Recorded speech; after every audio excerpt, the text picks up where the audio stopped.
किसी भी एफआईआर में, कोई ज़रूरी नहीं कि फौजी के साथ ये घटना हुई या नहीं हुई, वो अलग की बात है।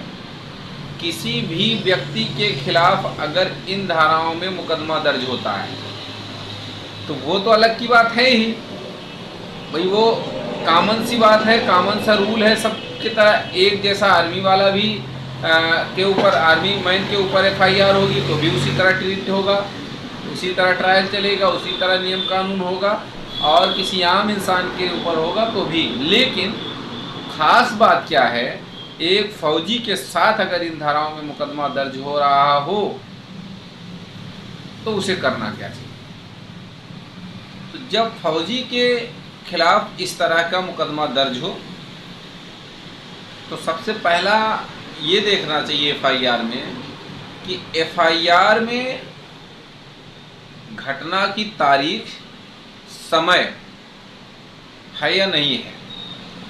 दूसरी बात ये कि जो प्रत्येक व्यक्ति हैं, यानी कि जो अभियुक्त बनाए गए हैं मुकदमे में, उसमें देखना चाहिए कि सबका रोल अलग अलग दिखाया गया है कि नहीं।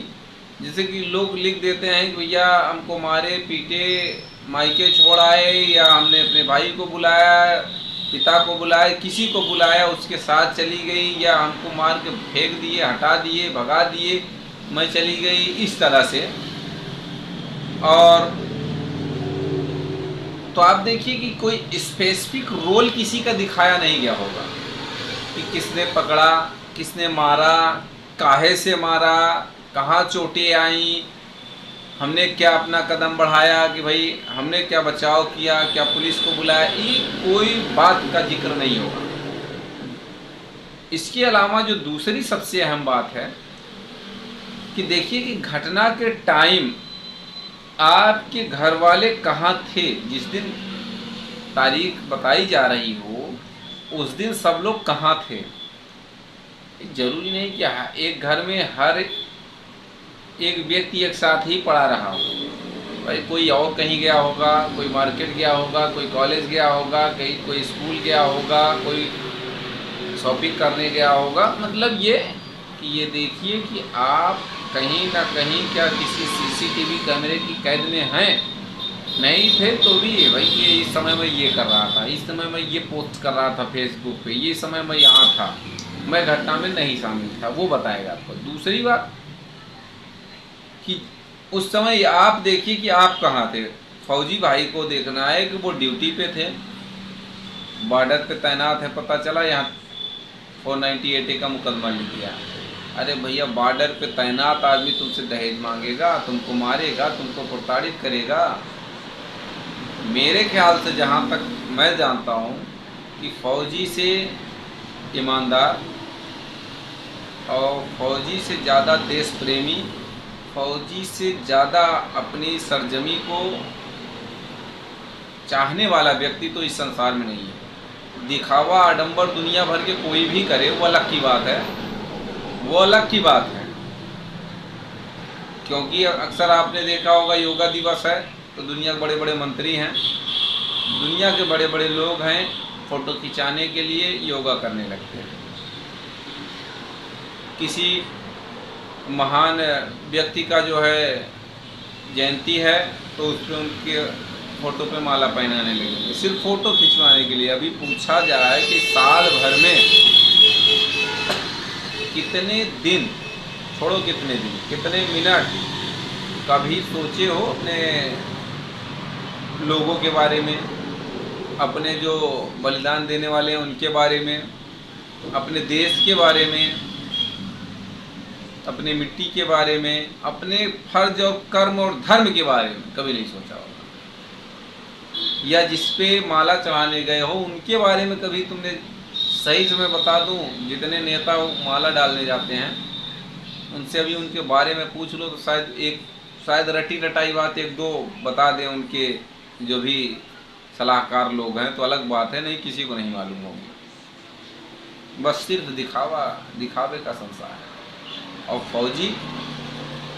फौजी कोई काम दिखावे का नहीं करता, जो करता है दुनिया की नज़र में। इसीलिए पुलिस डिपार्टमेंट से कहीं ज़्यादा सम्मान, कहीं ज़्यादा मतलब ये समझो पुलिस डिपार्टमेंट और फौजी में ज़मीन आसमान का अंतर, इतना अंतर है। सम्मान उनको अलग मिलता है और कोशिश उनकी रहती है कि भाई परिवार को संभाला जाए, समेटा जाए, बचाया जाए, तोड़ने की कोशिश नहीं रहती। और एक बात है, आप ये समझें कि जो व्यक्ति तैनात है देश की सेवा में, क्या एक अपनी पत्नी की, अपने बच्चों की सेवा नहीं कर सकता? करेगा, बेहतर करेगा, लेकिन अब उसे तुम टॉर्चर करने लगो भैया, तुम्हारे लिए ही ज़िंदगी वो देने लगे, वो भी उसके बारे में सोचो कि वो बॉर्डर पे तैनात है, एक निगाह गड़ाए, राइफल लिए, बंदूक लिए, जो भी गन है। तो हमारा विनम्र निवेदन है कि जो भी महिलाएं हैं, हाँ वो अलग बात है कि मैं ये नहीं कह रहा हूँ प्रताड़ित नहीं हैं, लेकिन मैं जानता हूँ कि जो आर्मी जैसे परिवार से बिलोंग करता हो, करती हो, तो उसे अपनी मर्यादा का ख्याल तो सबको रखना चाहिए, लेकिन जो देश की सेवा कर रहा है उसके बारे में सोचो भाई। आप उसके खिलाफ दुनिया भर के मुकदमे लिखा दे रहे हो, दुनिया भर की धाराएं लगा दे रहे हो, हैं? एक फौजी के लिए हमने ऐसे ऐसे फौजी भाइयों को देखा है कि फ़ोन पे रोते हैं बेचारे, फ़ोन पे रोते हमने देखा है। और हम उन्हें अब भाई ये आर्मी मैन चूँकि इतना बहादुर व्यक्ति, मैं उससे क्या समझाऊँगा, मेरी क्या औकात है उससे समझाने की। लेकिन जो हमसे बन पड़ता है भाई, धैर्य रखा जाए, धैर्य बनाना पड़ता है लोगों को। कई ऐसे फौजी दोस्तों का फ़ोन आया मेरे पास जो अपनी व्यथा को, अपनी पीड़ा को मुझसे शेयर करते समय रोने लगे। मैं भाई चूँकि इस वीडियो के माध्यम से मैं किसी का नाम नहीं ले सकता, किसी का एड्रेस नहीं बता सकता, लेकिन ये 100% सच है। और ये व्यथा सुनने के बाद यकीन मानिए कि अब मेरी क्या हालत होती है, मैं क्या सोचता हूँ, अब मैं आपसे शेयर कैसे करूँ कि भैया ऐसे ऐसे भी लोग हैं, इनके बारे में क्या कहा जाए। तो ऐसे लोगों के खिलाफ जब भी FIR दर्ज हो जाए, सबसे पहले अगर हीनियस क्राइम में धाराएं और भी हैं, जैसे 376 लग गई हो, 77 लग गई हो, 354 लग गई, 307 भी ऐड करा देते हैं। अब यार कोई कोशिश नहीं करेगा, अगर कोई मारने वाला होगा ना तो वो डायरेक्ट मार ही देगा।